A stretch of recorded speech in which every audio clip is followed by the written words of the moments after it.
Yes, indeed. Welcome into Total Hockey Now here on the Total Hockey Now YouTube channel. Also content over on Twitter/X, whatever you want to call it, and Facebook. I am your host at A Pucking Thoughts, Adam Bernard. The man over here to my right, if you're looking at the screen, is at Ant Rivera 86.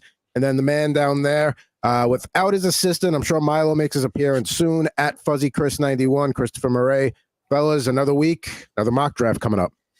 Another mock draft, and this time we are in Yahoo. Make sure you're staying tuned in on this show, everyone, because we are going to post a link shortly so that you can join in with us. But shout out to all the people that are subscribing and following to Total Hockey Now. We are over 300 followers on Twitter. We are close to 70 subscribers on YouTube, and shout out to everyone that watched the top 10 fantasy hockey defensemen, because we are close to 1,000 views on that, because you love us and you want to hear our thoughts on how to prepare for fantasy hockey. We got that one guy that talked to us last week who said that he follows us and it helped him win his league. So make sure you join in with us and join in on all the fun for Total Hockey Now.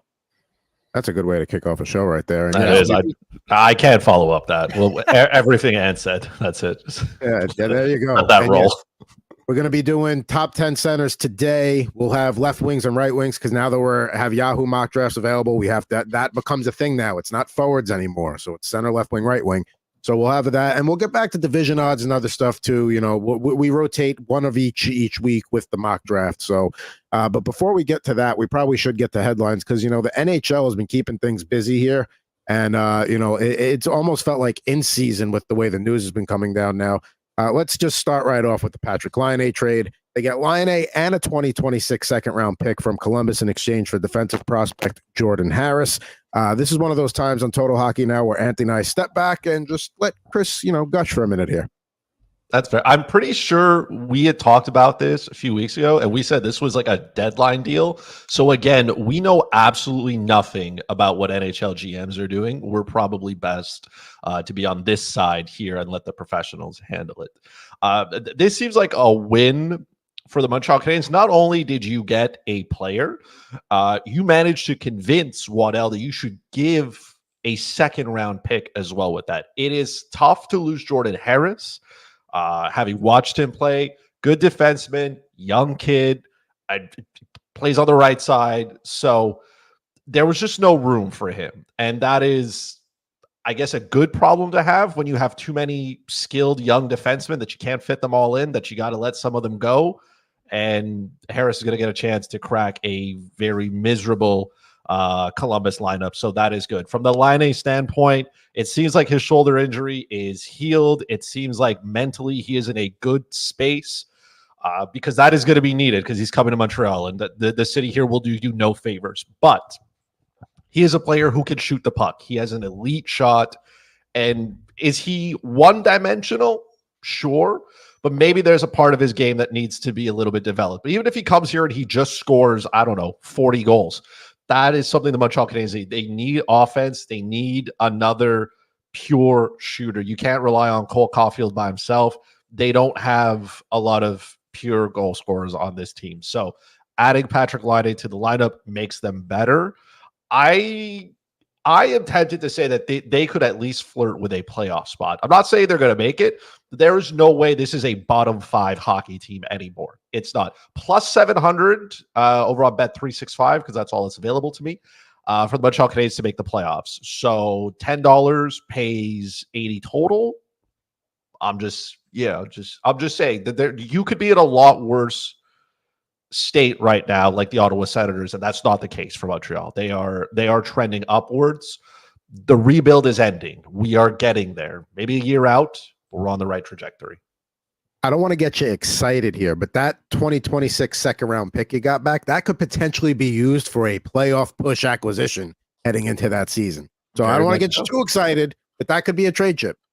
Very much so. Imagine, I mean, obviously Montreal took on all of Patrik Laine's contract, so he now becomes the highest paid Montreal Canadiens player that's actually playing, not obviously Carey Price. So I understand, like, some people think this is a risk, but it's 2 years of Patrik Laine. Like, even if he performed well, if he does a good job, great. He could stay in Montreal. They could sign him. He's not making $8.7 million again, but it feels like a win-win no matter what. If it doesn't work out, you trade him next year at the deadline and you acquire assets for him, and no harm, no foul done. If he works out, great. You can sign him to another 4 or 5 year deal, probably, depending on how he plays, command his $6-7 million. And like I said, you have a sniper on your team, and all it costs you is a player that you couldn't fit into your lineup, and you got a second round pick.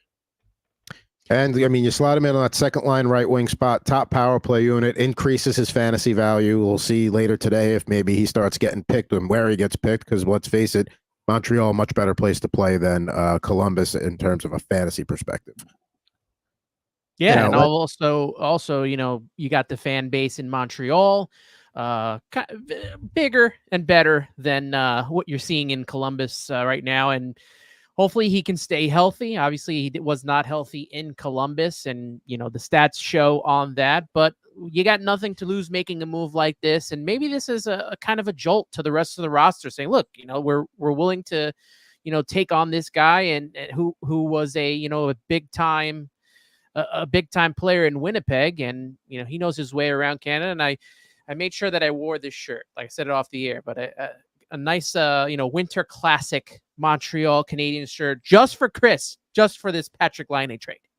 Definitely a big week for Habs fans. It is. It's been really nice ever since Celine Dion announced that Demidov was the 5th overall pick. It's been a high here. There's been a lot of good talk. I mean, sometimes, you can pinpoint a moment where a curse starts. Maybe that's where things turn around, was the Celine Dion announcement of the draft pick. That is the, positive ground zero there. Now, let's go to the big story of the week, which was the whole Edmonton Oilers, St. Louis Blues offer sheet thing. There's a lot to unpack here, so let's go through all this. The Blues signed defenseman Philip Broberg and forward Dylan Holloway to 2-year contracts after the Oilers declined to match the offer sheets. Broberg's going to get a total of $9.16 million and Holloway $4.58 million over the 2-year deals, respectively. The Blues send 2nd and 3rd round picks to Edmonton. Now, in a related move, of what we thought meant Edmonton keeping one of the guys, was the Sharks acquiring defenseman Cody Ceci in a 2025 3rd round pick for defenseman Ty Emberson. Factor in they got a cheap 3rd D pairing option in Emberson, and the fact that they went and acquired winger Vasily Podkolzin from Vancouver for a 2024 4th round pick. We assumed they would try to keep Broberg and let Holloway walk. Nope, both gone. So, Blues perspective, they had a forward who will teeter between the 2nd and 3rd lines, and a defenseman that can hang out on the 3rd pairing right side until he's ready for a little bit more. So, maybe they overpay for Broberg a tiny bit, but I don't mind these moves for St. Louis at all. No, I'm actually shocked they got both, and I reposted our short that we had talking about this last week, and Chris wanted chaos, and he got chaos with this move right here. Look, Edmonton, we all know, even within that Stanley Cup run, that they did not have a great defense, and to lose Cody Ceci and now on top of that Philip Broberg, I mean, they really just have one line, and it's the top line. That's it. So I don't know what they're doing and how they're going to acquire a defenseman moving forward, but they're really going to have to do something here, because I do not see them at this point in time returning to the Stanley Cup, and let alone being a force in the playoffs like they were last year. Obviously, they're going to have to, use all of their offense to do that. But with these moves here, and that whole Leon Draisaitl waiting in the wings on if he's going to get a contract or not, the Oilers are in a tough spot. I'll just say that. Yes, I wanted chaos, and Armstrong gave it to us. I love his presser where he said even if it was his mom who was in charge of the Edmonton Oilers, he would still make the offer sheet and go out for it. I've seen a lot of people try to justify this from the Edmonton side, and man, it has been a cesspool. You want to talk about delusion? Obviously, like, the bar for delusion is whatever the Toronto Maple Leafs fans believe, and then you gauge it from there. And Oiler fans are just completely off their rocker here. They're trying to make it see it. Look, if somebody offered me 4 times my salary, I don't care where they are. I would probably say, yeah, give it to me and let me leave. That's what Broberg got. Even if you want to think it's an overpay, if these players become the players that Doug Armstrong thinks they can be, then they justify the price for paying it. All you paid was a second and a third round pick to go out and get 2 players who are former first round picks, and you're inserting them into a lineup. A lot of Edmonton fans want to act like the St. Louis Blues are not a very good hockey team. The Edmonton Oilers are now, I think, the oldest team in the NHL. This is a sack of old bones here that is now riding off. On top of it, if you look at the Edmonton Oilers, if you wanted to construct a hockey team to not win the Stanley Cup, they are doing the exact perfect thing here. This is a top-heavy team, and their bottom 6 today, okay, consists of, I can't even use it because Dylan Holloway is still there, Adam Henry, Corey Perry, Connor Brown, Derek Ryan, Matthias Janmark. Ugh, isn't that wonderful? And then if you look at their blue line, this whole issue here, instead of blaming Broberg, why don't we blame Darnell Nurse and his $9.5 million that he's committing, wage theft against his employer? I understand what Stan Bowman is saying. He's saying, hey, man, we'll take the risk here. So we can, obviously, they want to sign Leon Draisaitl, and they know that there's money that needs to be available to sign him. But to me, the Edmonton Oilers today look like a first-round exit team. This is a team that is built, they're not good. They have no depth. Defensively, they are one injury away from being an absolute disaster. This team is not in good shape. So, go tell me. No, I just want to say one thing because I was reading this article on The Athletic. They have $945,000 left in cap space, a little over that. And they still have to, and that's before accounting for whatever it is that they're going to do with Evander Kane. So that's something to keep in mind with the Oilers when it comes to how they, try to monetize this cap space and get within, whatever players that they can now. They might have to make some trades here, but it's not looking good. Not looking good at all. No, terrible team right now. It's not good. It's like, say what you want about Cody Ceci, but you basically brought in 2 players who are not as good as what you had, and you're going to try to make this work. This is a massive leak, and you're just putting not even duct tape on it. You're getting the dollar store, Dollar General tape, and you're trying to tape over it, hoping it'll stop the leak.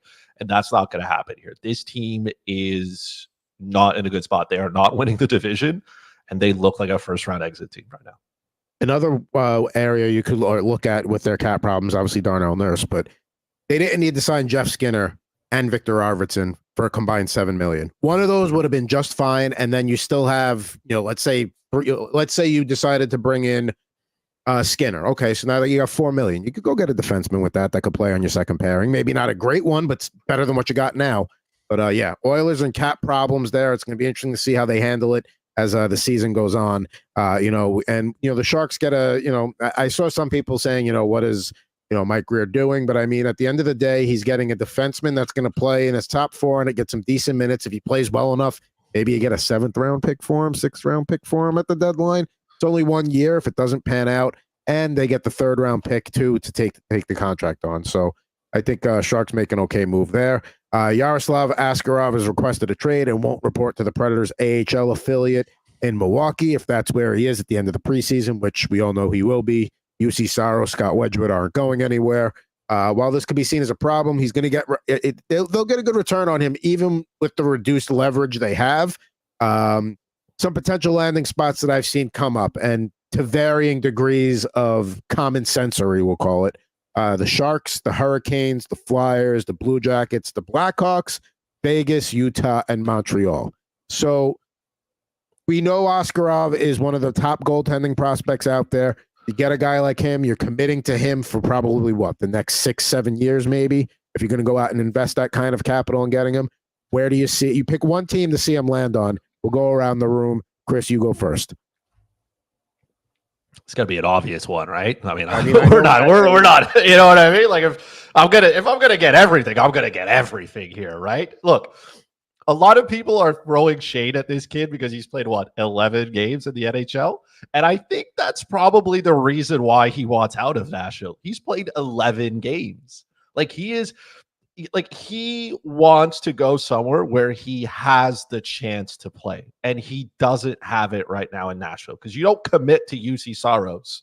And then, even if you like, I get that he's young, and being a goalie in the NHL is extremely tough. It takes multiple years to develop into becoming a great starting goalie. So is he ready to take on that number one job? Probably not. But could he have served as a backup and played 35 games to UC Saros? Probably.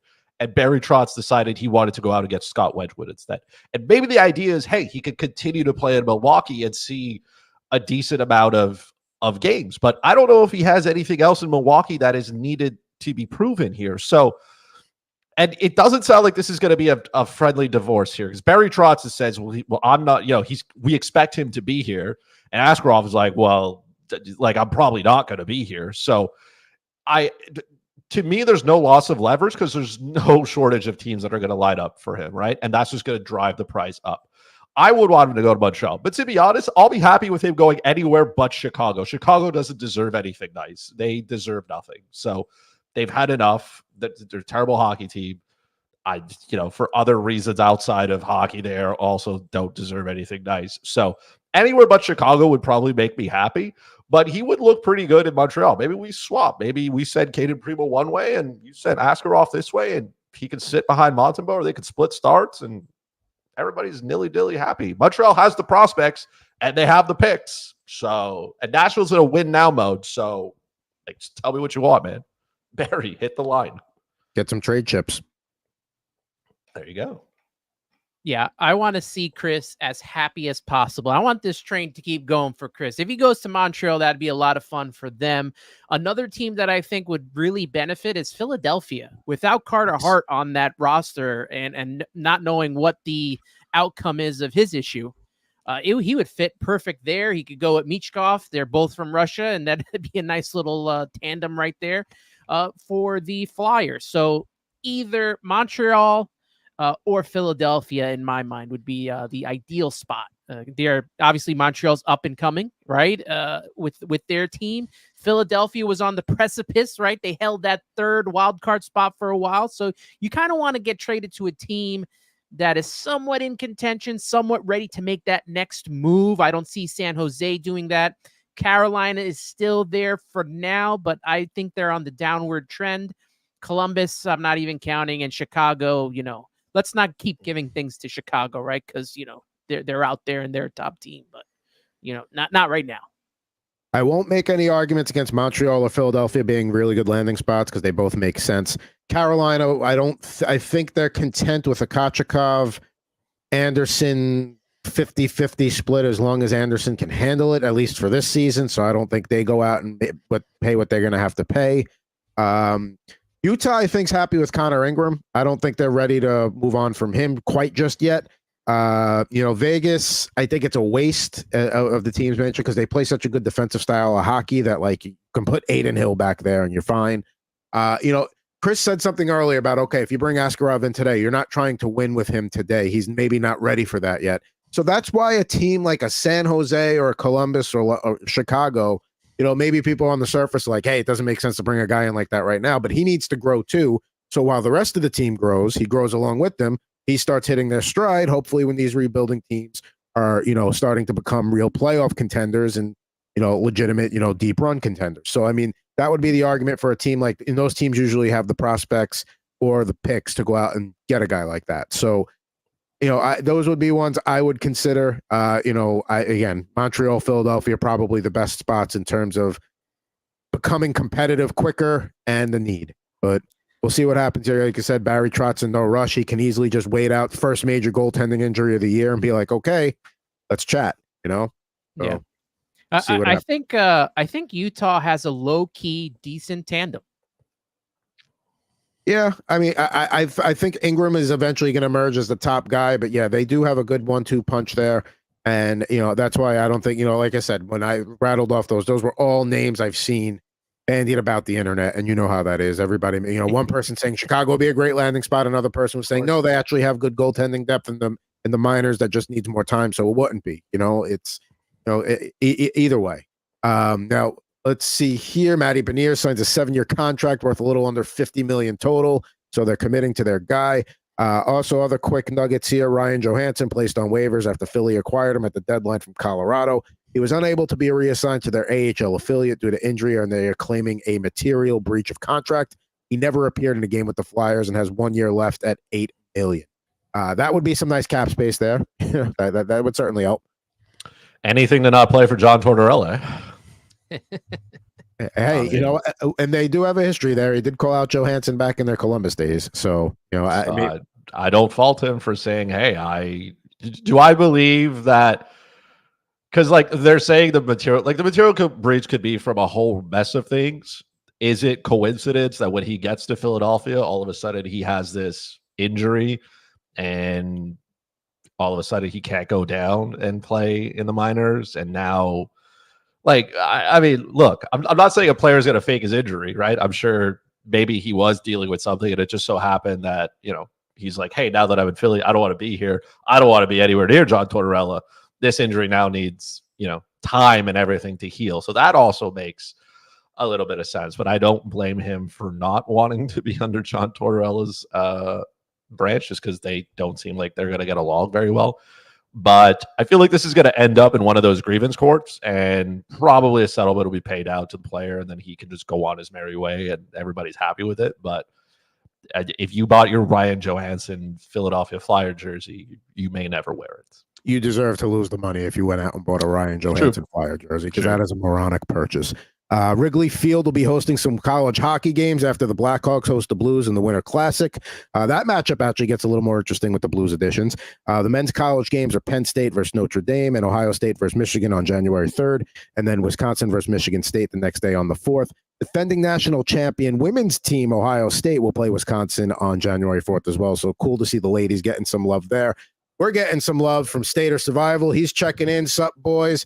We got no bling hockey. Let's go October. I agree with those sentiments. I don't want to rush all the fantasy drafting season, but October's not that far away. Laine in Montreal, just pump my fuel. Could be a fun season. I think those sentiments are echoed by the man right there, Christopher Murray. It's going to be fun. I'm not saying it's going to be good, but I'm saying it's going to be fun. We are here for a fun time. You may not make the playoffs, but you're going to have a good time, right up until mid-April there. So here we go. I'm saying, if you're looking for defense, you're going to be disappointed. But if you're here for goals, stick around. Bet the over a lot if the odds are right when the Canadiens are playing this year, because that's where it's going to lean. They may see a lot of 7 games this year in terms of totals. But yes, so who Laine is going to be skating with as a center, I don't know. Probably not going to be a top 10 guy, but it's time to get to the fantasy top 10 centers. We've done goaltenders, we've done defensemen. Now it's time to rank our centers. And as you can see on the screen right there, we got our pool of candidates here. And, I think this is the one position where it is super easy to just say, hey, we all know who number 1 is here on this list. It's Connor McDavid. No arguments here? Absolutely not.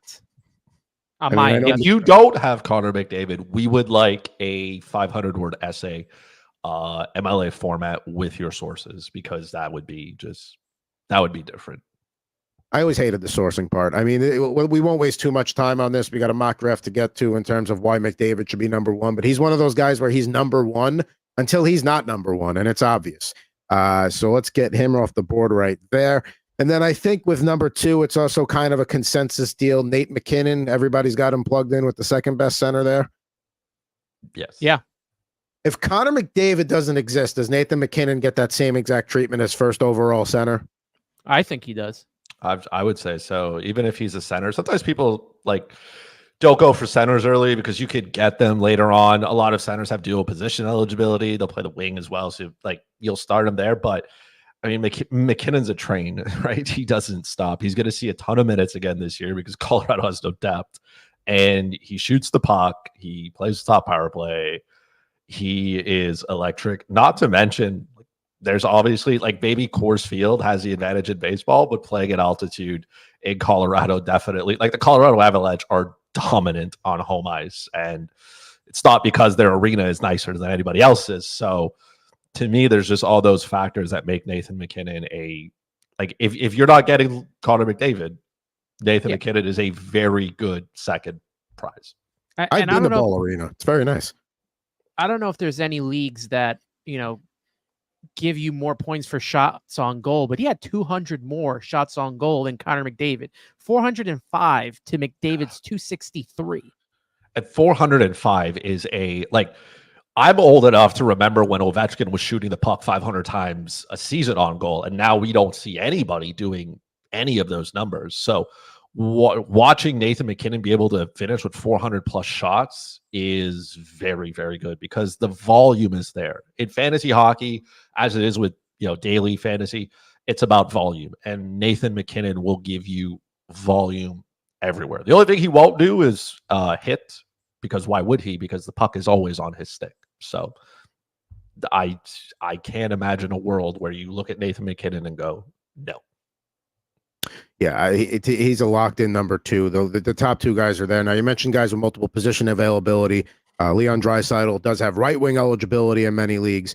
Is this another consensus? We've got Draisaitl slotted in as the third center here, or do we have Matthews slotted in here? What are we doing? I did a little bit of change here, and I know that a lot of people have Draisaitl at 3, but when you get 69 goals, Nice. like Austin Matthews does, and he literally led the league with 69 goals. The next person was Sam Reinhart with 57. When you get 69 goals, that means something. So I had Austin Matthews at number 3. We also know Draisaitl gets, pushed to that second line there. And like you said, he also plays other positions.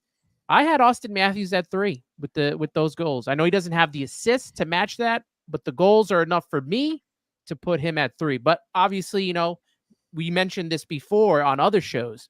The fact that Leon Draisaitl has that contract weighing in on him with free agency looming, we might see another gear. He might, at the end of the season, he might be the top guy on the list.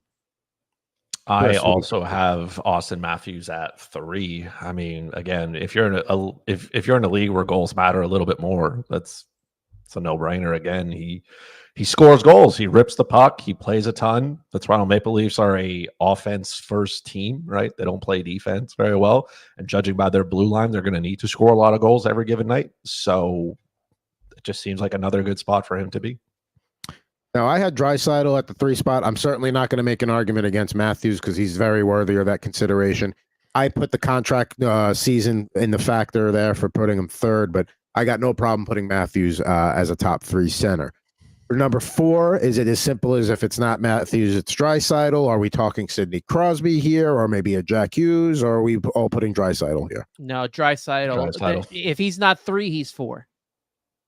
He's riding coattail with Connor McDavid, right? Even if they don't play on the same line, right? He's going to be on the best power play in the league, and he's an elite passer. He also is going, let's say he plays on the second line and he plays with Skinner and Arvidsson. That's an upgrade from the wingers that he's played with in the past, right? So that allows McDavid to play with Nugent Hopkins and play with Hyman, which was a very good line during the year. So it's not like Draisaitl's going to have to drag some plugs with him, right? We're not looking at Corey Perry and whatever other body they can put up there. For the first time, I think, in a while, he has legitimate wingers with him, and that's going to be a difference at 5-on-5. So I like that, and I think to Anthony's point, this is a contract year as well. We know how players perform in contract years. It would not surprise me if he finishes as the second best center in fantasy when it's all said and done in terms of points. It wouldn't shock me. Now, we're about 5 minutes in, so let's get to our 5th spot. Now, I can't believe I'm suggesting a 37-year-old person for the 5th best center in the league, but here we are with Sidney Crosby, and he has not shown any signs of slowing down. All he does is just go out and be like a top 10 player every year for the past, almost 20 years. Anybody else that we want to put in that 5 spot, or is Crosby still a top 5 fantasy center? Well, go ahead, man. I have Jack Hughes there, just so you can lead into it, Anthony. That's who I have. He is electric. He's got a good team as well. That kind of helps as well. The Devils were supposed to be this nonstop scoring team, and then Jack kind of got hurt. Nico Hischier got hurt. Timo Meier was a dead corpse. So maybe Dougie Hamilton comes back. These are a lot. Like, I feel like they're going to be assembled for the first time in a really long time. And this is a team that can now rely on their goaltending, right? Jacob Markstrom is there and he is good. So maybe this gives them a little bit more freedom to play offensively. So there's a lot that I like there. And I think Jack Hughes can be a 100-point plus player this year. I think that's within his wheelbarrow. And if you're getting 100 points, can't slip below 5 for me. Like those 4 guys above, with the exception of Matthews, I don't know if he's hitting 100 points, but he scores goals at a record rate. But the other 3 there, McDavid, McKinnon, and Draisaitl are 100-point players. So I see Jack Hughes in the 5 spot. I would agree with this if I didn't watch him every day and worry about him getting injured. That's my only concern with Jack Hughes. He has not put together a full season yet of being healthy. And that's outside of that, he belongs, like you said, in the top 5. The only guy that if I'm wrong, let me know, but is JT Miller, isn't he considered a center as well? He's center left wing. Absolutely. Yeah. So he's in the mix as well. That's who I had at number 5. That's fair. Is JT Miller, top line center with Vancouver, with Besser up there. That's who I have at center at number 5. So, and then let me see who I had after that. If it was any of these 2 you guys mentioned, you mentioned Hughes, and no, I have Miller 5. I have actually Elias Pettersson at 6. So yeah, I had Pettersson 7, Hughes 6, Crosby 5. So I think we can navigate these next few pretty good here, but it's going to get dicey once we're trying to figure out who else belongs in the top 10, because we're definitely going to be leaving a couple of names out that could be strong arguments could be made for. But to round out our top 5 here, is it Crosby? Is it Hughes? I would agree the injury. I mean, yes, he does have 178 game season under his belt, which is essentially a full season, but I can't believe I'm saying Crosby. You go back 15 years and you're going to say Crosby's a model of health compared to somebody else. You'd be like, you're crazy. But the last few years he has. So I think Crosby, Hughes as a 5-6, I think is fine. And then maybe a JT Miller 7 would be how I agree. I agree with that because I had Crosby 7, Jack Hughes 8. And it's obviously because of health. And you're taking Sidney Crosby off of obviously history, and until he proves wrong that he's not that type of player. I mean, you just look at his stats for last season: 42 goals, 52 assists, had 23 power play points, shots on goal 278. That's another thing that's big, right? Out of the shots on goal there, blocks and hits 90-37. I mean, I would go with Sidney Crosby, I guess, at 5. But Jack Hughes isn't far away. It's just the injuries that are keeping him from taking that next step to me. He has a healthy season. He goes in the top 5 next year. Absolutely. It's as simple as that. I am definitely not of the same opinion. I have Crosby lower down. He is a great player. Yes, Father Time is undefeated, and at some point it's going to catch up to him. And if I look at the Penguins roster as of today, like Evgeny Malkin is aging, right? He's no longer the player he once was. Injury prone there. Chris Letang, the same thing as well. Not the player he once was. He's expected to play with Rickard Rakell and Brian Rust. I mean, like, I get that Crosby gave Chris Kunitz a better career, but now we're starting to really drag the anchor here. I'm not saying Rakell and Rust are not good players, but there's only so much that Sidney Crosby can do. And I think what's going to happen is teams are going to realize that the Penguins go as far as Crosby does. And they're going to start to treat him like they did at the beginning of his career. They're going to make life real difficult for him. And he's aging. It's just what it is. So for me, I would much rather take the upside on Jack Hughes just because he's younger, just because the team is better, than bet on Crosby, who can only decline. I will live with Sidney Crosby at 5, but I just want you to know this is not a consensus. For me, it's tough to ignore 94 points last year, 93 points the year. But I understand the age 100%. Argument, 84 points before that. But he hasn't had that. Okay, he had 93 2 years ago, but last year he had 70. You're right. There hasn't been that. Okay, now it's coming, and maybe it comes this year. Maybe you get burned. I mean, but depending upon your format, obviously if it's a dynasty format, you're going to go Hughes a million times over Crosby. But in a season-long format, you might be able to get one more good year out of him. So, does Jack Hughes have dual position eligibility? Can he? He's a left wing in he's some a left wing as well leagues. because he played a little bit there for some reason. So, even more reason for me. The tiebreaker for me personally, in most of my life, is if a center has dual position eligibility and I can fit him in my roster better than just being a center. That's the deciding factor. So if I was looking at Hughes and Crosby and being dead even, which I already don't, and then I said, okay, what will separate them? Jack Hughes having dual position eligibility would separate it for me. All right, so we've got 6 here. We got 4 to go, and this is where things could start to get interesting. So who do we have at 7? JT Miller was listed as a potential candidate. Elias Pettersson, Braden Point. I think those are 3 strong candidates right there that you could throw in that 7 spot. Who are we leaning towards?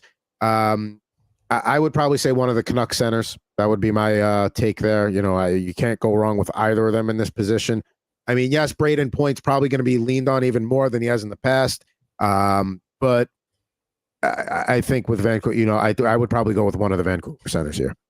It's JT Miller for me. The man can score. The man can pass the puck. He plays important minutes. He also hits. So if you're in a league with a player who hits, like everybody gives Brady Tkachuk like a little bit of an edge because he can rack up points and he throws his weight around. And the same thing for Alexander Ovechkin. He's one of those players who scores goals and racks up hits. JT Miller is right there. So I feel like he gets slept on a little bit here. I feel like people don't respect him as much. And I know I said this a year ago where I got him at a crazy discount because everybody just forgot that he existed. I don't see that discount being as prominent this year, but I also think he is a top 10 center. Same argument as well. Pretty sure he has dual position eligibility because they can flop him around all over the place. And I see him as a player who they may trust a little bit more than Elias Pettersson to start. Pettersson was not good in the playoffs, and I don't know how much of that follows him. JT Miller can play against the best. He can shut the opposing team down, but he can still rack up points. And he's going to play with Jake DeBrusk, or he's going to play with Brock Besser, or whoever else. I think their power play will be just fine. I like him there because of the added hits that he can bring. And the fact that you can play more than one position. And are we okay with JT Miller at number 7? You're muted. We're going to take that as a yes. that is a 100% yes, because I had him at 5, so I'll take him there. Your silence was very convincing there to leave him in. You didn't even want to say anything. You're like, nope, that's it. Yeah, I had nothing left to say. So JT Miller at 7. So okay, so if you say that JT Miller and Pettersson, you worry about Pettersson a little bit. We want to throw Braden Point in that 8 spot. Is there somebody else we're considering here? Because now we get to where you've got the Barkovs, the Ahos, and Connor Bedards of the world. That could also make an argument there. I have Connor Bedard at 8. I know that he's still young. I know that the Chicago Blackhawks are a mess. They did add some support to that team. So there are some veterans who are going to be there who can assist him in being better. But at the same time, Chicago is going to be a bad team. Let's not kid anybody here. And they're going to be playing from behind a lot. And that means Connor Bedard is going to be on the ice a lot. And if he's not hurt, he's going to be out there. And he's going to continue to razzle-dazzle and rack it up. He was not bad in his rookie year, and I think he can be a player who takes even more of a step. I think he can be a point per game player on a god awful Chicago team. How do we feel about putting Bedard in the top 10? Ant? I don't have him in the top 10.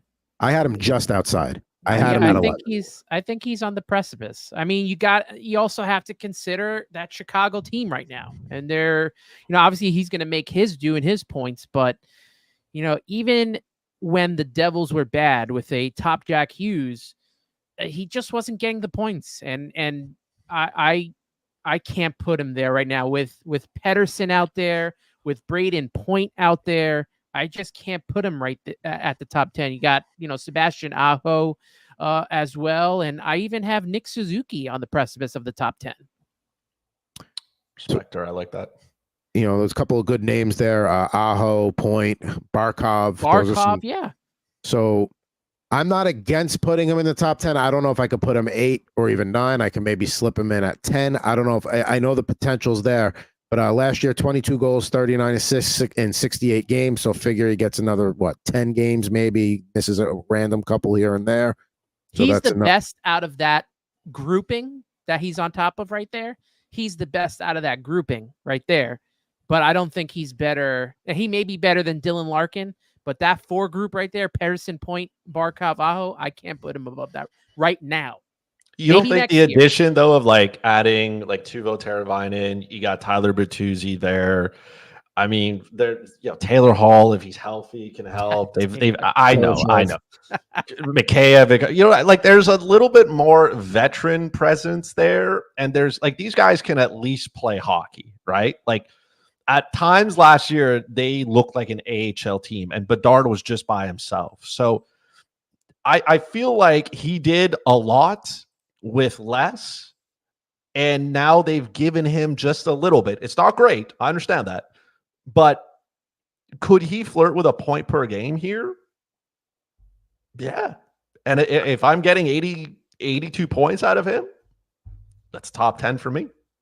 We're talking about let's talk about a league that has 10 teams here. Yeah.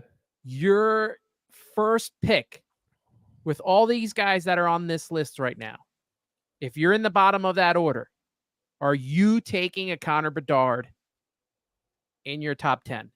If I'm only drafting centers, I mean, sure. But if I'm in a 10-team league, and let's say I draft the first overall pick or second, or let's say towards the top, right? Because if I take McDavid, I can see how some people may be like, oh, I'm not going to take a center back to back, right?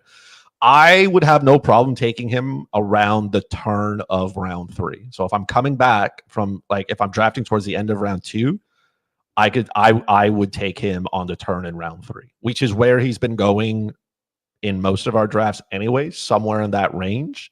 And I think that's fair for him. I wouldn't go further than that. But in terms of upside, right? Because that's what I'm trying to swing at here. I'm trying to swing for the fence. Connor Bedard, to me, is one of the players that has the upside to do it. He is more talented than every single player on that left side. And I get what a team that he plays on. I get all that. But if I'm swinging, I'm going to swing for the fence, and I'm going to go with Connor. All right, so we'll compromise. We'll throw him at 10. We'll get him inside the top 10 there for you. Who are you putting at 8, though? If you had to pick one of these 4 guys here on the left column to put in the 8 spot, who would it be? I guess it would be Braden Point, but I expect him to have a little bit of a decline now that Stamkos isn't there. I can live with that. You can live with Point as your 8. I can live with it, yes. Okay. All right, so we're going to slide him there. Now, before we get to the number 9 spot, what I'm going to do is I'm going to get our mock draft ready, because let's face it, that's what we're here to do, right? We're here to do some mock drafts. So let's do this 12-teamer here. That's 8 minutes away. Okay. And then what I'm going to do is I'm going to put this in the public chat here. So there's your Yahoo link there. And then I'm going to go tweet that out as well. So we got some quality names here for number 9, Pedersen, Barkov, Aho. We're going to compromise and put Bedard at 10.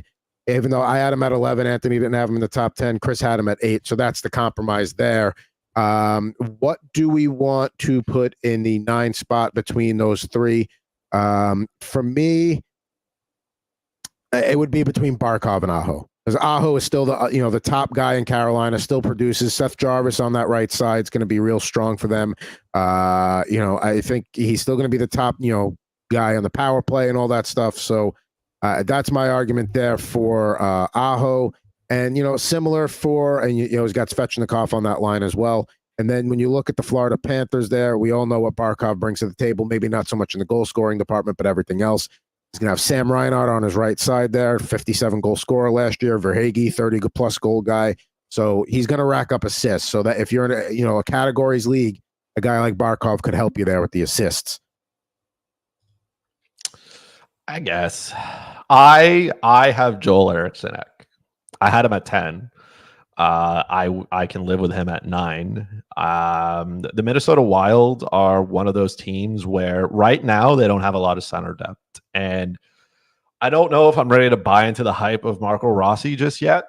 And Joel Eriksson scored 30 goals on a team that was not very good. He's going to play with Kirill Kaprizov either or Matt Boldy, who is very, very good as well. Matt Zuccarello is still kicking, so that's kind of good. I know there are things that set the Minnesota Wild back in terms of their offense, but this is another case where he's going to be out there a lot. He also has the defensive responsibilities because he's a good two-way forward. And usually top players are not great defensively, right? Like Barkov is, Aho is, right? But a lot of top end players, do I think that Austin Matthews is good defensively? No. Do I think Nathan McKinnon is good defensively? No. I just think he possesses the puck so much that, he just has to be decent defensively and he'll get away with it. So I had him there. I had him at 9. Okay. So I am no help. I understand that. I know you have no help, but I've been seeing him go higher and higher in mock drafts. I get it. He's a consistent producer there. I could put him in a top 12. I don't know if I could have him in the top 10 just because it is Minnesota. They don't score a ton of goals, but maybe this year things are different. New coaching staff, Brock Faber another year, generating stuff on the back end, making that offense move a little bit more there. And who's your argument there for the 9 spot? I've picked my 2. Chris has made his selection. Who would yours be? This is absolutely the toughest list that we have done so far. I'm still shocked that Elias Pettersson's not in this list in the top 10, but I will take him out to kind of be that, mediator here and go with either Barkov and Aho. And if I have to go with one of them, I like Barkov's line better than I do Aho's line. So I will go with Alexander Barkov. All right. So it's I think Barkov is the way to go here. If you're getting in on that mock draft, we appreciate it. I see Chris there. I see me there. Waiting for Anthony to get him and see a guy named James, a guy named Jeremy. So still a couple of spots to go here. Dave Camp now in the room now. So good to see you there. 6 spots remaining. So yeah, let's get Sasha Barkov here in the top 10. I know this is not Chris's favorite top 10, but nonetheless, here we are. I think we got a strong top 10 list there. Just to review: McDavid at 1, McKinnon at 2, Matthews at 3, Draisaitl 4, Hughes 5, Crosby 6, JT Miller 7, Braden Point 8, Sasha Barkov 9, Connor Bedard 10. Also receiving votes, we're going to throw Elias Pettersson in here. We'll throw Sebastian Aho in here, and we will throw Joel Eriksson Ek in there. So there you go. So those are the guys. Those are the top 10 centers plus the other people to consider here as we get things going here and getting ready to get in for this mock draft here, which we're very excited for. So for this draft here, I pick my spot, or can it automatically do it for me? You pick your spot. Okay. Where do this I is want to not go? Like the auction that we did by accident the week before. Oh, I got to join. Yes, you do. Hurry up. There you go. We're full. You got in just in the nick of time, my friend. I did. Got 3:30 to go here. So we have a full mock. Very exciting. We're going to be doing a 12 team. I believe this is a 16 round categories head to head. Let's get the let's transition here. Let's be professionals here. We're not talking fantasy centers anymore here. Big thanks to Yahoo for finally catching up. Thanks ESPN for keeping us busy during the downtime. But we do appreciate you, ESPN. But it's hey, somebody does it a lot better than us. Yahoo does a lot better than you, and here we are. So yeah, the theme for today, we talked a lot about Leon Draisaitl and centers. Could be his last lap in Edmonton this year. Nonetheless, excited to get our first real mock draft going here in about 2.5 minutes. So anything where now with the strategies of going from all forwards, 5 defensemen, and an ESPN mock system where the goalies just don't really factor in the way they should. We really got to mind our P's and Q's today. Anything different you're going to approach with the factoring in of the 3 forward positions and goalies actually needing to be drafted relatively early? For some reason, Yahoo still thinks the plus minus is important. That is a meaningless stat. Please ignore it. I do not want a single person to ever ask me and say, yeah, but what about his plus minus? Because I will yeet you out of a room. A plus minus should have stayed in the past. It should have been like something that happened before COVID and then just never followed through, like things that we don't do anymore, right? Like some people don't want to blow on candles. We don't like, now we social distance and stuff. Plus minus should have been something that I do not care about it. I don't want a single person to ever ask me about it. In terms of where I'm drafting, now that Yahoo has taken goalies into consideration, I feel like you're going to have to then decide if you want a top goalie or if you want to forego a top goal scorer. Right. So in the first round, if I'm taking Igor, then I'm sacrificing a large part of my offense. Right. Like, what can I get there? And now this also, I enjoyed this because it means I got a better chance of getting a defenseman. Right. And that's obviously what I want here. There's no secret now. The cat's out of the bag here. I hope none of you are in any of the leagues that I'm in. But I am trying to target defensemen. So by adding goalies in there, maybe I get a few more. Make me a happy camper. I will say in the mocks that I've been doing, Cale Makar he's not lasting after that turn, and he's usually not even making it to the turn. So I know there's too many people who listen. It's unfortunate. Got about a minute before this draft kicks in here, so we got a full room. Very excited for that. Steve, Eagle, Nolan, Dave, Alan, Chris, James, Silver Fox, Anthony, Eric, Jeremy, and I'm at the turn at 12. Ant's going to be at number 9 and Chris at 6. So we will be definitely sniping each other in the back half of the draft here. First person to snipe me gets banned on Twitter. That's the new one. Last week we got off with it a little bit because it was an auction, right? So it was new for a lot of us. So I allowed everybody to continue to be on YouTube. I felt like everybody gets a grace period. But I'm not dealing with what happened before where my whole team was basically different. I need you guys to stay off the list. I need the government to stop listening and giving out that information for free here. I need this draft to be perfect. And also credit Yahoo for having separate tabs for the auction and standard format, because it was a happy mistake last week, as Bob Ross would used to say, but that was a little nerve-wracking at first, and we didn't even complete half the draft. We might still be doing that mock had we not stopped. So it did finish. I got the email at about 7:45 Eastern that it had finished. My team was all right. I don't know why the computer thought I needed Evander Kane at $4, but that's what happened. But it was a decent team, I'm not gonna lie. And I had $4 left to spend. So I was kind of annoyed that the computer just didn't, like, what are we saving $4 for? I'd want to point out that I did remember to shut off set draft sounds. So very excited about that. You didn't have to do that this weekend. Still appreciate it though. Okay. Just getting everything ready here. And we are about 2 minutes away from the draft. That is the one thing that kind of stinks about when we do these, is that, there is a little bit of buffer time between when we already have a couple of guys that left. Maybe they'll get filled. We'll see. Let's get that up on the screen there. So we got 2 centers, 2 left wings, 2 right wings, 4 defensemen, 2 goalies, and 4 bench spots to fill. Yes, so a few less rounds than we've been doing, but yes, we would do 12 teams, and if this moves quick, then maybe next week we'll go to 14 teams to go a little bit deeper. But what's nice too is I can actually do my queuing and all that good stuff without it being on the screen, so you guys can't potentially snipe me. So thank you, Yahoo, for having a presenter mode. What a concept! Every fantasy platform has it except the worldwide leader in sports. Go figure. I also find it so, like, Yahoo uses projections, right? I guess their projections are kind of decent. They have Connor McDavid projected there for 116 hits. I had no idea that he had 118 last year. That is wild. I guess he was angry.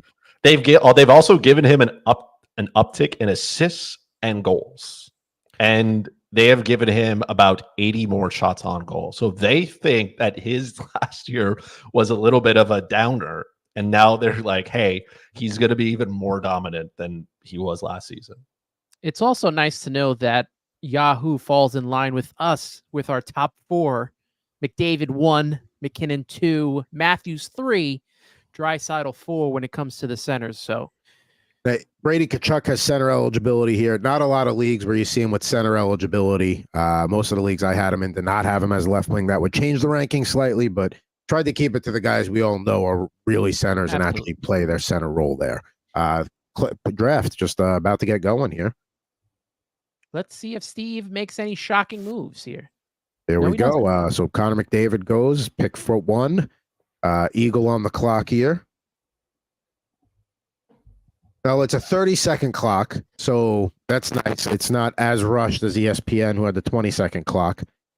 We don't need to milk it for a second overall pick, I don't think. Maybe I wonder if that's Iron Eagle, play-by-play guy. He's not really a hockey guy, but maybe that's what he moonlights as. Who knows? Well, it looks like this one's going to go down, and there we go. Nate McKinnon gets picked by the auto pick. No surprise there. There goes Austin Matthews 3, Nikita Kucherov 4. So first right wing off the board. Chris is on deck here. We'll see what he's considering. I mean, Pastrnak or Draisaitl, I think whoever gets taken between those two is whoever's left, I should say, will probably be Chris's pick. Don't want to tip his hand, but as we wait here for who's on the clock right now, this is Allen. Come on, Allen. And he takes David Pastrnak. Chris is on the clock. Chris is going to select Leon Draisaitl. That's a no-brainer there. Maybe a little bit early for Artemi Panarin for James. I think it's way too early. We weren't going to make that too complicated. We're going to make that quite easy. I mean, if Leon Draisaitl's sitting there at the 6th overall pick, you can't make the pick quick enough. There goes Chris's guy, Kirill Kaprizov. Now Anthony on the clock, making his first pick at 9th overall. Let's see what move he's going to make here. Damn, I can't have a full team full of Minnesota skaters anymore. How unfortunate. I know who I would pick if I was at Anthony's position right now, but we'll see. Why don't I see the draft button? Oh, there we go. I had the screen so small. Ooh. So Igor Shesterkin goes with the 9th overall pick. We did say goalies were going to be more important here, and here they are. There goes Brady Tkachuk and Mikko Rantanen, and now I am on the clock here at the turn.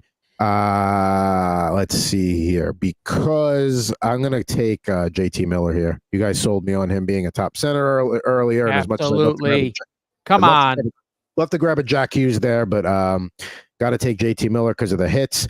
Now I have an interesting decision to make here because I'm on the turn. I could go again. I could take a top goalie. I could take a top center.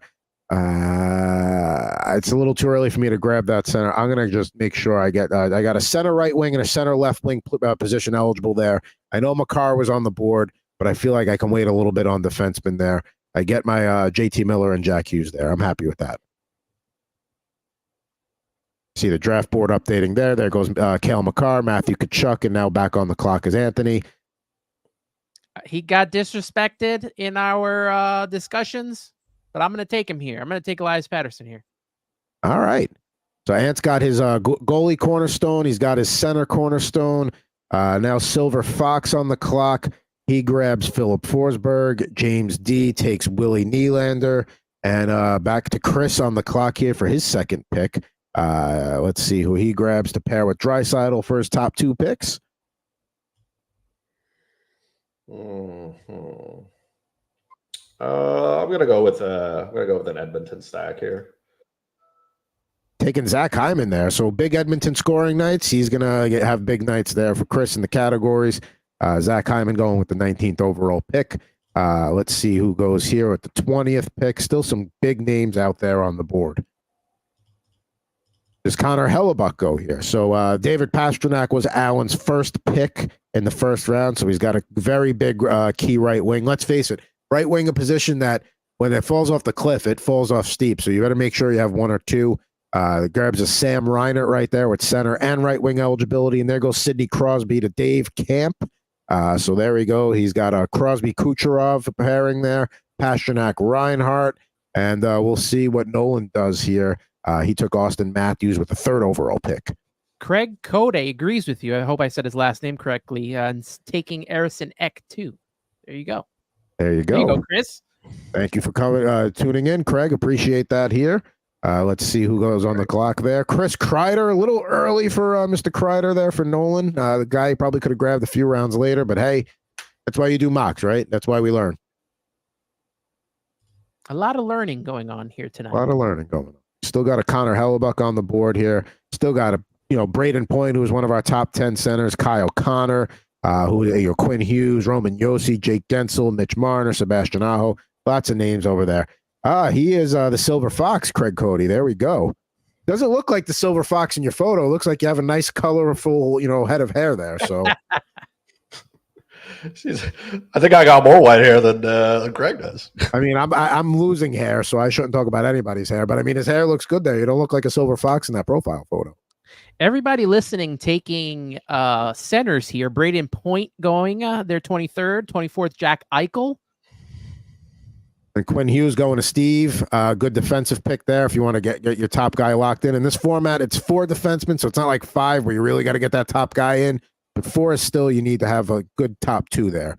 Let's see here. Kyle Connor just going at 26th overall. There goes Ovechkin and Jeremy Swayman and UC Saros. So goaltenders starting to go here with Chris on the clock. I'm going to take a goalie. I wanted UC Saros. That's not going to happen today, I guess. So we're going to take the, I guess, to me, the best goalie right now. I don't know why he's still here. I'm going to take Connor Hellebuck. I can make an argument for taking Saros over Hellebuck. I could make an argument for Swayman over Hellebuck, but I wouldn't. I would still put Hellebuck over Swayman. And there goes Jake Gensel to James D. Now Craig on the clock here. Let's see what he does. He's got Kaprizov and Forsberg. He's strong down with the left wing, and there he goes. He's going to take Jake Ottinger.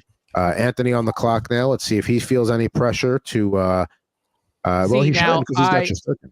I would go with Roman Yossi, but considering everything we talked about with Edmonton, and now Evan Bouchard is going to be counted on even more to, be a part of the scoring there. He's got a lot of hits, a lot of shots on goal. I'm going to take Evan Bouchard here. There we go. Yeah, can't argue against it. And there goes Roman Yossi. I was kind of hoping he might fall to me, but that was probably being a little too hopeful there. There goes. So back-to-back defenseman there. Let's see what Jeremy does. He's got Makar and Rantanen. Does he take a third Avalanche? Probably not, because there's nobody that you would project to go here for a Colorado Avalanche player. So we'll see what he takes. I like Craig's pick of Jake Ottinger at number 32 right before me, getting that goalie in. I mean, if he didn't take him and you didn't take him, I was going to take him. Well, I already have Shesterkin, so I'm not going to. Especially in this league where we got a lot of smart players out there. You gotta spread it out when it comes to the goalies right now. All right, I'm gonna take. Rasmus Dahlin. I'm gonna get my first defenseman there. I know there was somebody that commented on one of the YouTube videos that they didn't have him in their top 10. To each their own. I still have him as a top 5, and I'm on the turn here. I did. I'm waiting on a goalie, but we talked about the importance of right wing. He's still there. He's going to get his points. I know he might get traded, but probably not. Mitch Marner. I'd always rather take an extra right wing. There's too many seasons where you get burned and you're playing guys on the right side that you really shouldn't. So I'll take that there, and I'm happy with my top 4. Now on the clock is Jeremy again. No goaltenders for him yet. No centers for him yet. We'll see what he does there. The color-coded presenter mode. This is just fantastic. Absolutely. And he takes Sebastian Aho, which, you can make an argument it's a steal in the 4th round. That was a snipe on my end because I wanted Sebastian Aho to round things out, but to each his own. But I'll take the guy that we put on the 9th spot, and I will go with Barkov. All right, so back-to-back Hurricanes with Aho and Svechnikov. Ant grabs Barkov there. Now back on the clock is Craig. Has not taken a center or a defenseman yet. Let's see here. He takes Joel Eriksson Ek, and he did say, "Listen, man of his word." Things you like to see. Man of his word. He went in with a plan, and he's executing his plan. He's pulling an Aiden is what he's doing. Didn't even hesitate. Well, to be fair, Craig prepared me, so I feel better about that. You know what I mean? Chris should be honored because people are listening to what he has to say and how you should draft. So it's very important because Chris knows what he's talking about, folks. Sometimes. Sometimes, correct. Vinny Trocheck goes after Eriksson Ek there. He's playing with Panarin, and maybe Lafreniere again this year too. Certainly can rack up the assist there. And faceoffs. We didn't, and there goes Bedard, which I'm not surprised. Marchand, Kempe, Verhaeghe, and Stamkos. So the draft just really moved there a little bit. Chris gets Bedard. He doesn't get Eriksson Ek. There goes Stamkos, Verhaeghe. I mean, the draft is moving. Adam Fox. We've those picks all moved quicker than Sorokin. Bob, I don't want to see all those goalies go. No. I need a goalie. Ooh, Wyatt Johnston there, 52. I like that move. I'm a big Johnston guy. All these goalies off the board. What the disrespect to my homie Andrei Vasilevsky. What happened? Who did he hurt? Who did he hurt at Yahoo for him to fall here? Have we not been paying attention? I mean, I was trying to wait on him a little bit longer, and that was my mistake. No way. I get Andrei Vasilevsky in the 5th round. Thanks. If you can name his backup, great, because I can't. And we talk about you make mistakes, and maybe in hindsight, already maybe Marner I shouldn't have taken, and maybe I grab one of those goalies instead. But this is why we do these. This is where we learn. This is how things move along here. Let's see here.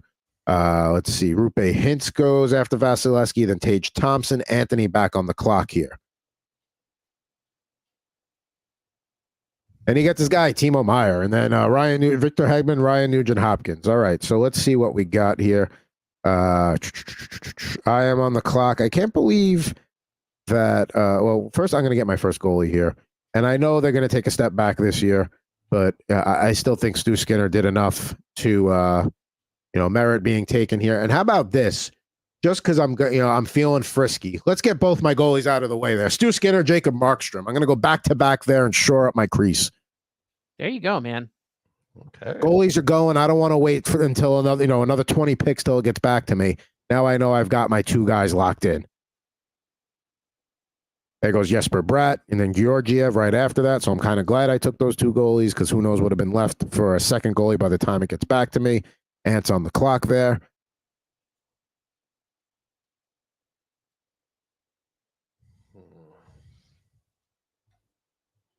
Big decision. And we go with Tim Stützle. I will be honest with you. I did not pick that. I just ran out of time. Oh, it was a good auto pick. Good auto pick. Still some quality defensemen out there if you're looking for a D2. Plenty of forwards as well. All right, my first exposure to this man, this draft. We are at mock number 5. I finally get a share of Clayton Keller. Good pick. He's a guy I was looking at too. And the draft's moving here. So after Stützle goes Tippett, Matthew Barzal, Clayton Keller at 6.7, Larkin, Travis Konechny, Josh Morrissey, Jonathan Marchessault, and Steve going to wrap up the 6th round here in just a second with the last pick before he makes his first pick of the 7th round. He's got Miro Heiskanen for the end of the 12th round. Good pick there for his defenseman. And let's see what he does here. Taylor Hall, Mikhail Sergachev, Dougie Hamilton, Kevin Fiala, Andrei Kuzmenko. Definitely a little early on the Kuzmenko pick. And Chris back on the clock. A little disappointed to see Sergachev and Hamilton go. Would have loved to have get either of those guys as my second defenseman. The absolute disrespect to this man. We talked about him last week, folks. I know who you're going to take. Yep. Cue in here a little bit. Yeah. Knew that was happening. Agree. Cue in.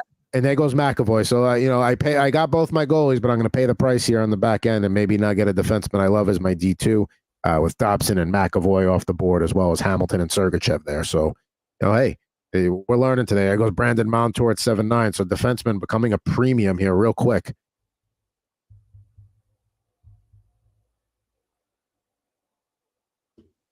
I'm very thrilled about those last 3 picks for me with Vasilevsky, Clayton Keller, and Noah Dobson. We just can't let this happen to me. We can't let that happen. There goes Zibanejad. Surprised he lasted that long. And our guy, Brandon Hagel, who we all love here. Now I'm on the clock.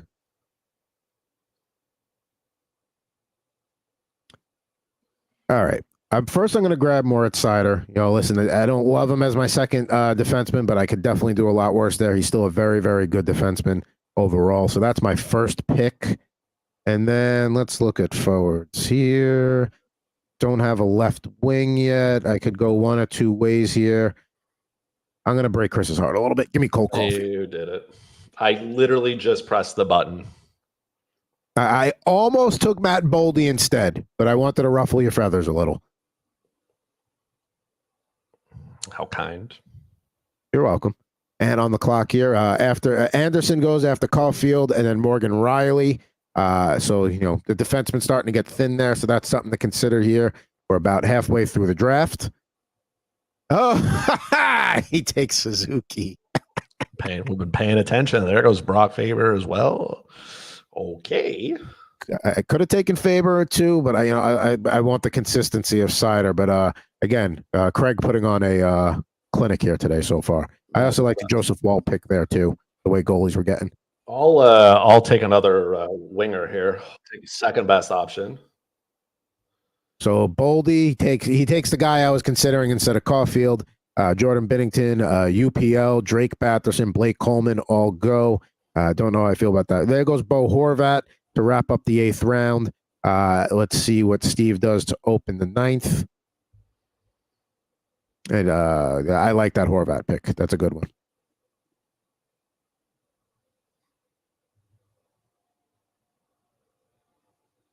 Halfway home here in the 5th mock draft of the summer for Total Hockey Now here on Total Hockey Now's YouTube channel. Appreciate all those who are watching and chiming in and participating in the mock draft. We did top 10 fantasy centers earlier, went through all the news and notes of the week earlier.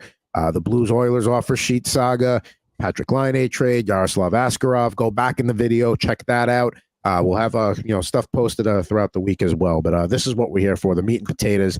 The mock draft here. It slowed down a little bit after that 5th round just kind of flew by. And here we go. More guys going. There goes, let's see. So Laine opens the round there to open the 9th round. I think that's a good spot for him.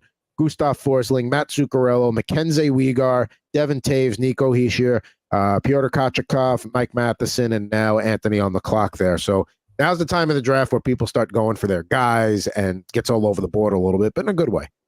I'm going to take a chance here. That's a good pick. Can't go wrong with Lafreniere.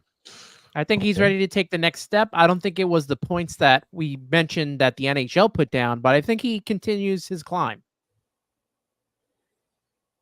I'm going to, change of scenery. Maybe he goes back to form. I'm going to take Elias Lindholm here to grab another center. Let's see here on the left side. We've got some options, but it's getting thin on the left. Right side also getting a little thin.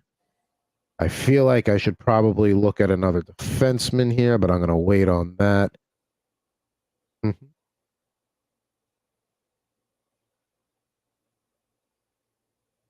I'm really torn on what I want to do here. You know what? Martin Hitchens. They're going to lean on him in Carolina to produce. He's going to be in the top 6. I don't mind that pick. It's not a sexy pick, but it's probably the right pick there. We talked about this guy earlier. So, and the goalies are really dwindled down now. But how about Connor Ingram? In a couple of mocks, I was able to get him as my 3rd goalie, but I was going to wait a tiny bit longer. But hey, that's your 2nd goalie with Shesterkin because you invested in Shesterkin early. I think with the way they invested in their blue line in Utah and they really upgraded it, and Connor Ingram played the way he did last year in front of that Coyotes team, he should be even better this year. There goes after Ingram goes Carlson, Matthias Ekholm. Chris is on the clock. Gets Zach Werenski, Luke Hughes. Defensemen flying in these last few rounds. Look at all that green. Luke Hughes, Shea Theodore. Then we got Samsonov and Omark going back to back amongst the goaltenders, and then Alex DeBrincat to close round 10. Round 11 getting going here in a second. And there goes Brent Burns, Phil Peronik, Eric Carlson, Alec Petrangelo. Defensemen are filling out quickly here. Chris on the clock. 1, 2, 3, 4, 5, 6 rounds to go here. I am gonna, since I didn't get Cole Caulfield. Slafkovsky goes there. He gets one of his Habs guys, and not a bad pick. This is the way you start. Jake Sanderson, Thomas Harley. I mean, Jesus Christ, can a defenseman be left for me? And because I have all this left wing dual position flexibility, right? I can take that's my first winger with only one position eligibility on Yahoo. So I am a well, big believer. Position eligibility is huge for me. I like to have as much as I can of it. I love to be able to just move my lineup around the way I need to.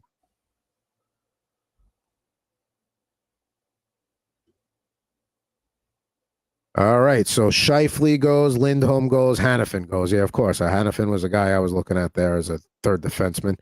Obviously not going to be the case now. I'm really torn on what to do here. All right, I'm going to take a bet on a change of scenery here. Give me Jacob Chikrin. I don't love my defensemen. My defensemen are not. I mean, that run just killed me on the defenseman over the last few rounds.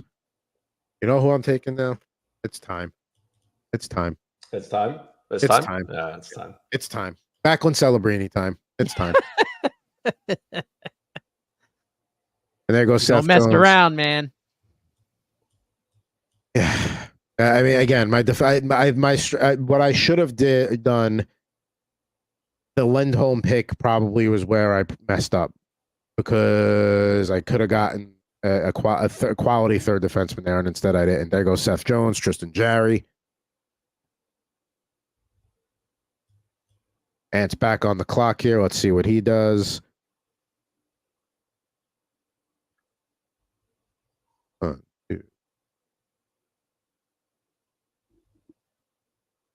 there goes, let's see, he takes Brian Rust, it looks like. That is correct. I can play on that line with Crosby. Why not, right? Yeah. There goes Lucas Raymond, Chris Letang. I'm gonna take a third goalie here. Just kind of feel like we're at that point in life. You're gonna set it. You're gonna start the run on the rest of them. I mean, everybody's taking defensemen here. Slow down, Hey, he's gonna start. I can't imagine. Like, yeah, look at all these defensemen going. Minka, Maron. There goes Johnny Gaudreau.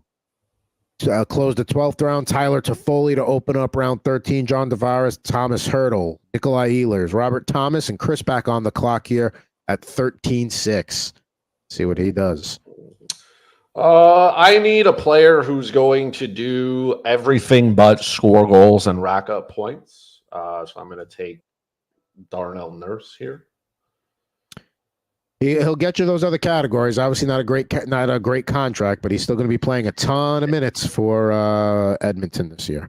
It's not great, but he does the things that you need him to do. He sure does. And let's see here. There goes Ekblad, Kane, and Kopitar. Let's see here. I really, I don't love I'm just going to wait even more on them. I don't even care anymore. Just going to wait on defensemen for a while. So I got to grab me a third goalie here. No, I don't want to do that either. I got to make a pick. All right, let me take Jeff Skinner here. Hopefully he produces with Edmonton and gets on that line, plays with McDavid or Draisaitl and gets production that way. Let's see here. I still got to make another pick. I guess I'm gonna have to reach on a defenseman at this point. There's really no long-term guys I want to go. I mean, maybe like a Sean Dursey if Sergachev gets hurt, which he has gotten hurt in the past. So as a fourth defenseman, I'll take a stab with Dursey.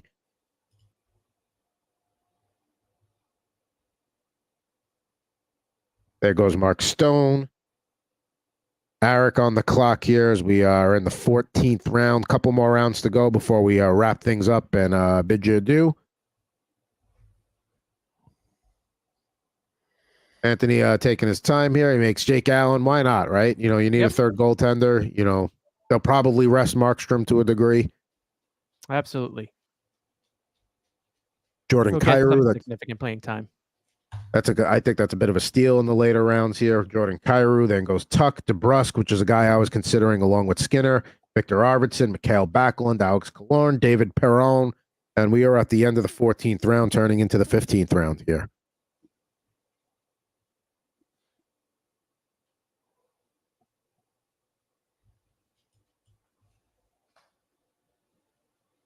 There goes Ryan O'Reilly. Not a bad snag for a center there to close out round 14. He grabbed Simeon Varlamov, and then we're moving now.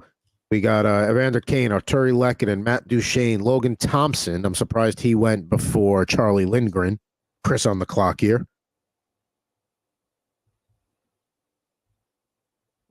Lost my guy. I feel like it'd be criminal to leave him here, but last couple of picks coming up, and Gino Malkin. There he goes to Chris, Jamie Benn, Frank Vetrano, and now Ant is on. He takes Shane Gostisbehere, Pavel Buchnevich. Great pick there, Boone Jenner, and now I'm on the clock for my last 2 picks here, and I have to take a goalie and a defenseman to fill out my roster. And man, I do not love my options. I'm not taking Montembeault. I'm not taking Talbot. I'm not taking. I'm going to take Charlie Lindgren. I know they brought in Logan Thompson, but I think Lindgren played well last year, and he might have a little bit more. He might have the edge in starts over Thompson. So give me Charlie Lindgren, and then to close out, I'm going to do the thing where you sometimes have to do this late in drafts because that's what's left. Give me Jeremy Lauzon. He's got 347 hits, and I'll just try and steal a hit category that way. Chris does not like that, but why not for a last pick? God, for a bench defenseman. Who else am I supposed to take there? Bowen Byram? I have him on my list. I literally queued him up. We're sniping my last pick. Sorry. And there goes Radko Gudas as well. Why don't I just yeet myself? You know what? I'm going to take, you know what? If he doesn't get suspended, he might do something. Trouba. Right. There we go. And the draft's wrapping up there as we let's see here who the last pick of the draft is. Mr. Irrelevant. Draft is now complete. I didn't update the last pick, though. Not that we really care. Owen Powers, for those of you who are keeping score. Owen Power. Okay, hey, that's not a bad last pick of the draft. I mean, I could have gone that direction, too, but I'd rather get my hits locked up there. So there we go. Let's do a quick draft recap here before we say farewell until next week on Total Hockey Now. No surprise there. McDavid, the top overall pick. Leon Draisaitl falls to Chris Day. You know what? Why don't we just go through our 3 teams here? Chris, we'll start with you. At the top there with Leon Draisaitl. Look, nothing, Leon Draisaitl is easy. I figured Zach Hyman wasn't my preferred, but if I'm gonna stack, why not? Connor Hellebuck because he's one of the best goalies. Connor Bedard because of the upside, right? Andre Vasilevsky, we just can't justify that at that point. Clayton Keller as well. Noah Dobson, come on, folks, we know better than this. Matt Boldy, obviously, nothing wrong with that. Nico Hischier, I know he was hurt, but like we're letting him slip to round 9, a guy who could flirt with 80 points. Okay, Zach Werenski, I needed a defenseman who could be offensive. Uri Slafkovsky because the Slovak King is here. Philip Gustafson, I assume he's going to play more games than Marc-Andre Fleury, who's like 40. Darnell Nurse has to earn his paycheck somehow. Jake DeBrusk, this is the one that I think a change of scenery, him going to Vancouver. I think Vancouver's a little bit more of an offensive team than Boston is. I like the upside there for it. Evgeny Malkin, I feel like he can contribute. If I get 60 games out of him, like great. And Jacob Markstrom because I was tilted. Sorry, Jacob Trouba because I was tilted. I really like your team. I like your team better than my team, honestly. Before we get to Ant's team, let's talk about Craig's team here because he chimed in. So State of Survival wants to know what the colors represent. So in certain for Yahoo purposes, brown is center, red is left wing or right wing. Purple is goaltender, green is defenseman. So that's what the colors represent. Now, the Silver Fox here, Craig Cody. Let's take a look at his team since he had a really good draft. He opens up with Kaprizov and Forsberg, 2 strong left wingers, Jake Ottinger. Calls his shot and gets it with Joel Eriksson-Ek, and then follows that up with Tage Thompson there. So a strong 1-2 punch at center. Owen Tippett could take that next big step and light the lamp this year. A ton in Philadelphia. Now, what he did here is he's got the Leafs goaltenders, Wall and Stolars. Wins matter. And those will be the guys that are going to get him for Toronto. Let's see here. Brock Faber there. He waits on defense. He gets a quality 1, 2, 3, 4 punch. He goes 4 defensemen in a row there to kind of fill out that's pretty good. Brock Faber, Mike Matheson, John Carlson, and Jake Sanderson is probably the best 4 combo you can get from in that order 8 to 11. That is wild. Consider look at the cluster of greens there. So many defensemen are going off the board left, right, and center. and he magically puts that together in there. That is, Yeah. not all heroes wear capes, but that if you're going to wait on defensemen, that's probably one way to go. A lot of upside there. Whether it pans out is to be seen, but a massive amount of upside there. Well done. Craig masterfully navigates that situation for the defense. I did not. We'll get to how I totally botched my blue line up in a second. Let's look at Anthony's team. They're picking right there in the 9-hole. Opens up with Shesterkin. I mean, that was your guy. You wanted to get him. You understood that goalies had a little more value in Yahoo. Yeah, I understood that they had the value there. I didn't understand how much the goalies would go after Shesterkin the way that they did. But kudos to everybody on there. Yeah, Silver Fox did a couple of snipes on me, but let's talk about Chris also sniping me for most of this draft. So all that tweeting that he mentioned earlier, you can save that for you can save that for another draft. But yeah, I'm gonna try to tweet at later. It's gonna be like, you cannot. You have been blocked. You have been restricted from seeing this person's tweets. Yeah, look, I had to, get behind my guy Elias Patterson and hoping that he has a top line season there.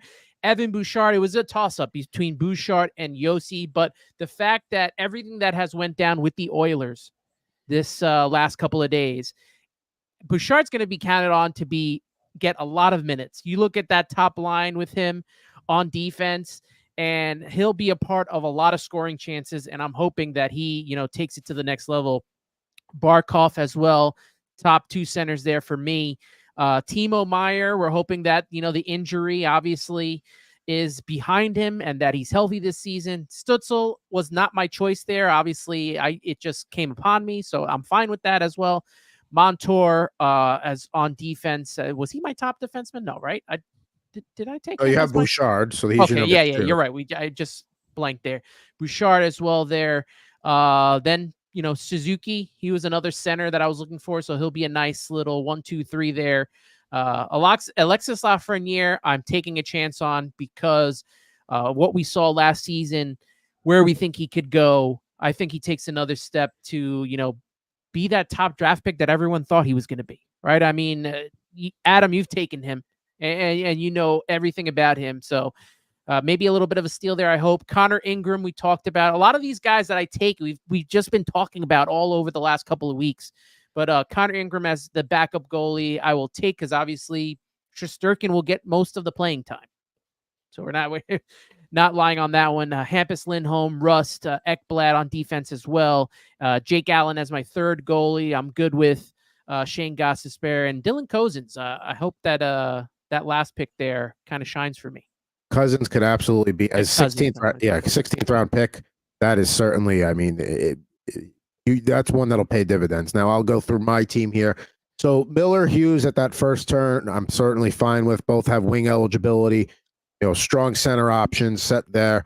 Rasmus Dahlin, even I'm happy with that pick as a top defenseman. Mitch Marner. Some people say I shouldn't have gone back-to-back goalie there, but you know what? I didn't have to think about it again for a while, and I knew I had my guys. With Riley and Faber there, maybe I could have taken Faber over Seider, but I'm still going to, I like what I've seen with Seider over the last couple of years. I'm happy with the Caulfield pick in round 8, but this is where the draft goes off the rails for me. I should not have taken Elias Lindholm there. That's where I messed up because I was not anticipating. Look at all this green that happens before that gets back to me, and I'm stuck with Jake Chikrin. If I take Dunn, Doughty, Carlson, any of these guys here, I have a much better third defenseman than Chikrin. I can wait on that center. That's where my draft messed up. And I was looking at Natchez on the right side, by the time that came down to me, but I should have only taken one center there and then looked at the defenseman. That's my mistake. Celebrini in round 12. Yeah, you took 3 centers in that, cluster there. Yeah, and that was my mistake, and that's, sometimes happens when you're clicking back and forth trying to do things. But again, the Lindholm, if I had known that run of defensemen was coming, were 1, 2, 3, 4, 5, 6, 7, 8, 9, 10, 11, 12, 13, 14, 15, 16 of the next, 24 picks were defensemen. I mean, that's not going to happen every day. And even going to that next round there, you really start seeing the depth options go. So yeah, I do think obviously you're taking the chance on Celebrini. You've been doing that.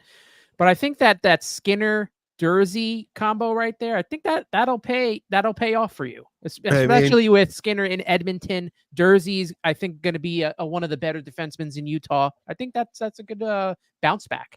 yeah, I think I recovered okay, but I could have had a much better team from here on out. Still gotten my guy in Celebrini. Probably still could have gotten a Skinner.